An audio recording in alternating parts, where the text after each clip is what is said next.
Imagine rolling up to your house after a long, punishing day, just ready to turn your brain off, only to find your own driveway blocked off like a crime scene by some guy claiming he's protecting the neighborhood.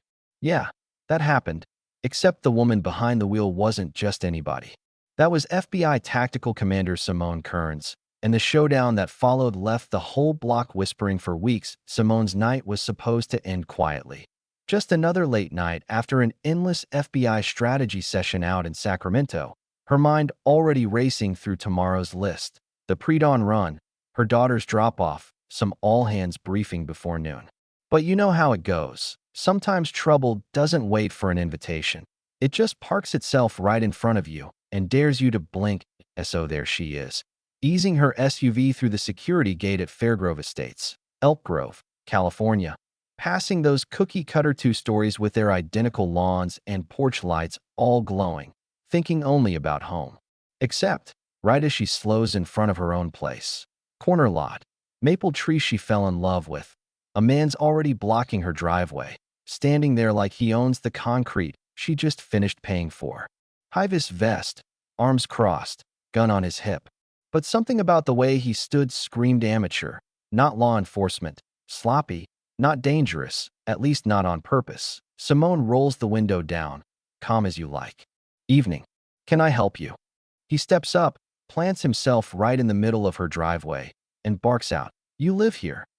She's got no time for this, but keeps it even. "Yes, I do." Already reaching for her garage remote. Figures that'd be proof enough. But this guy, his name's stitched big as life on his vest, Douglas Brinton, he doesn't budge. Instead, he rests his hand on his pistol like he's waiting for a show. This is private property, residents only. You don't look familiar. Right about then, Simone feels her jaw set. Not from anger, just the focus she always gets when a situation might tip.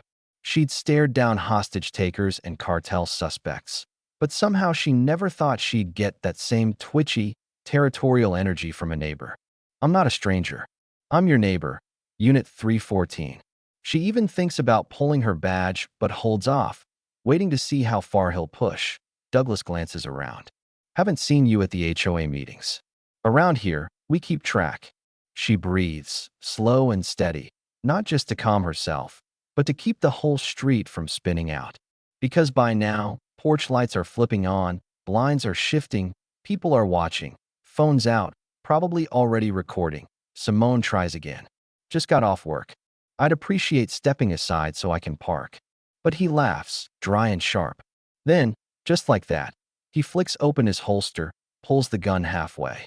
The metallic scrape echoes down the street. You're gonna need more than words. Now, every cell in Simone's body goes into that weird, cold focus.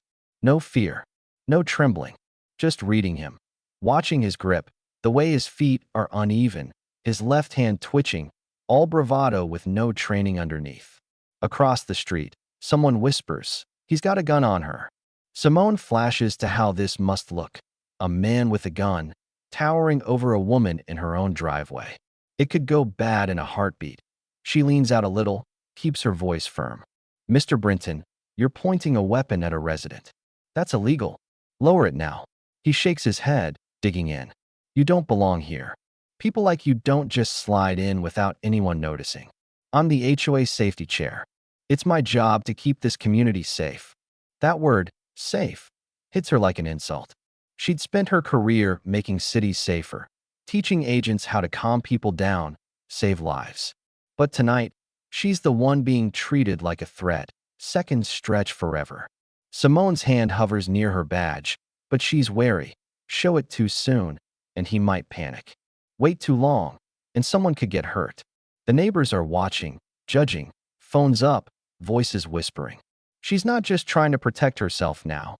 She's on display, every word, every move up for debate tomorrow at the HOA meeting or on Nextdoor. Then Douglas steps closer, gun now fully drawn, both hands, aiming straight at her window. The street goes dead quiet, except for the leaves rustling in the breeze and a single car rolling past, slowing, then speeding away. Simone knows she's only got seconds to bring this back from the edge. "Mr. Brinton," she says, window all the way down now. You're pointing a loaded gun at someone who lives here. Put it away. We can talk. He doesn't move. Don't try to play me. I've watched this block every night for 3 years. I know who belongs. Never seen your face. Simone raises her voice so the whole street hears. My name is Simone Kearns. Unit 314. Bought the townhouse 3 months ago. You can check the property records tomorrow. But tonight, this needs to stop. It only irritates him. His grip tightens, his jaw clenches. Across the street, someone finally calls out, Doug, maybe she does live here. He snaps back, waving the gun dangerously in their direction. Stay inside, Sharon. I got this. Simone's patience is thinning. Douglas, I'm not your enemy. You don't need that gun. You need to put it back in the holster. He bites back. You don't get it. I'm the safety committee chair. I keep crime out. I know what trouble looks like. She thinks, trouble? He's looking straight at a tired woman coming home from work and seeing a threat. Her phone buzzes in her bag. Maybe her daughter, maybe her team, but she doesn't move. You don't know me, Douglas. But if you pull that trigger, your whole life changes. Lower the gun. You're standing in front of witnesses. In front of the law. His eyes dart to the cameras. Phones blinking red lights. Neighbors watching every second. You're trespassing, he says, but even he doesn't sound convinced anymore. Carefully, Simone opens her door, steps out, hands visible. You want proof? My keys are here. My garage remote opens that door. She clicks the remote. The garage rumbles open, and the porch lights flare on. Douglas flinches, lowers the barrel a bit. Doesn't mean anything. You could have stolen that remote. You're escalating something that never needed to happen, she says. Look at me, standing in my own driveway, in front of my own garage. You're the one holding a gun, not me. I'm authorized, he insists. HOA voted me in. I don't take chances. She nearly laughs, not from humor, but disbelief. Protect? You're one twitch away from putting a bullet in a federal agent. His eyes narrow. You're too calm. Nobody's this calm with a gun in their face unless they're hiding something. Or maybe, she says, panic never saved anybody. Think about it. His grip falters. A neighbor whispers, she's not flinching. She must know what she's doing. Douglas snarls, swinging the gun wildly. Stay out of this. Simone snaps. Eyes on me, Douglas. You're waving that gun all over. You realize you almost pointed it at a neighbor's child. That lands. For the first time, he hesitates. She pushes. You keep saying you're the safety chair. What training do you have? Who taught you how to handle a weapon? He blusters. Don't need training. I've lived here 15 years. I know what doesn't belong. She lets the silence hang. 15 years, and you've made yourself judge and jury. But now you're pointing a gun in front of families. Ask yourself what happens if your finger slips. His pride is fighting with fear now. Face red, voice cracking. She lets her voice drop. Douglas, I belong here. The reason I'm calm? This isn't the first time I've had a gun pointed at me. But it's the first time the person holding it was this unprepared. Neighbors are muttering. Unprepared? She sounds like law enforcement. She makes her move, slowly pulling out her badge. I'm Special Agent Simone Kearns, FBI Tactical Command Unit. You are pointing a weapon at a federal officer. That breaks the crowd. A wave of whispers, phones zooming in, neighbors gasping. Douglas just stares, mouth working, gun still wavering. He tries to double down. You think that badge scares me? This is my neighborhood, not yours. She meets his anger with cold steel. That badge means I've faced men in real danger. I've stood between shooters and civilians. Your hands are shaking, Douglas. That's what everyone sees. A neighbor shouts. Doug, put the gun down before you do something you can't take back. But Douglas, burning with humiliation, refuses to let go. The standoff drags. Simone's calm against his unraveling pride. Every eye on them. Every phone rolling. Sirens wail in the distance. Coming closer, red and blue lights start painting the street. Two squad cars screech to a halt. Officers pour out, guns drawn, shouting, drop it now. Douglas whirls toward the lights, gun still in hand, panic on his face. Simone raises her badge. FBI. The armed suspect is HOA Chair Douglas Brinton. I'm a resident and federal agent. He's been threatening me for several minutes. That hits hard. The officers pause, recognizing the badge. One barks, "Mr. Brinton, drop your weapon now." Final warning. Douglas looks lost, blinking at the crowd, trying to find someone to back him up. "I was protecting the neighborhood," he protests, voice cracking. But nobody's buying it. Finally, his hands tremble, the pistol dips, and with a strangled sound, he lets it fall to the driveway. The officers move in, cuffing him while he yells, "You're making a mistake. She doesn't belong here." But nobody's listening. Simone finally exhales, tension releasing in waves. The neighbors are divided, some relieved, some angry, some just shaken. Cops start taking statements, collecting video, and the block buzzes with whispered arguments. Was Douglas protecting them, or did he nearly turn the street into a war zone?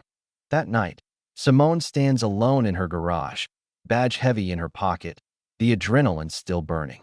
She knows this isn't over. The fallout is just beginning. The next HOA meeting is a powder keg. The neighbors split down the middle, some still defending Douglas, others furious at how close he came to disaster. When Simone's asked to speak, she lays it out, steady as ever. Safety doesn't come from paranoia and untrained patrols. It comes from trust, responsibility, and accountability. What happened in my driveway could have happened to any of you. The room goes quiet, at least for a heartbeat. The debate rages, but the board votes. Douglas is out, armed patrols banned. But the real divide in the neighborhood isn't fixed by a vote. Some neighbors thank her, some glare, others act like nothing ever happened. Days later, as videos of the standoff go viral, Simone sits on her porch, her daughter beside her. "Mom, people at school can't believe you stayed calm. Why do you think you didn't belong?" Simone just shakes her head. "Sometimes people only see what they're looking for. That's not fair, but that's why we meet fear with restraint, not anger. Because if I'd matched his panic, you'd be asking a different question right now." The story doesn't end with a single vote or an arrest. It lingers, a lesson burning under the surface. Safety isn't about fear. It's about judgment. Fear makes you pull a gun. Judgment tells you when not to. So, let me ask you, where's the line between protection and paranoia? Drop your thoughts below, because this story's not just about one night in Elk Grove. It's about every street where fear and pride threaten to take the wheel. If you want more stories that hit where it hurts and leave you thinking, you know what to do. Subscribe, share your take, and let's talk about what real safety means.